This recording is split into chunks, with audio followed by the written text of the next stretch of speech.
আল্লাহ বলে, সাবধান বান্দা, এই কবরে আসলেই তুমি জানতে পারবা তোমার নাফরমানির শাস্তি কি।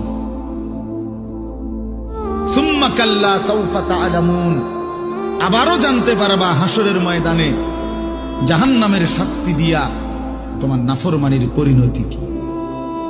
দুইবার বলছেন আল্লাহ, একবার বলছে কবরে জানতে পারবা তোমার নাফরমানির শাস্তি কি, আরেকবার জাহান্নামে জানতে পারবা হাসরে তোমার নাফরমানির শাস্তি কি।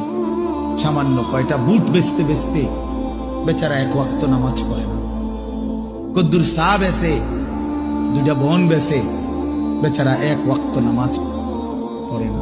একটা অটো চালায়, নামাজ পড়ে না। একটা সিএনজি চালায়, নামাজ পড়ে না। 12,000 14,000 টাকার একটা বেতন, এই কদ্দুর চাকরি করে, এইটুকুর জন্য একটা নামাজ, একটা সেজদা দেয় না আল্লাহকে।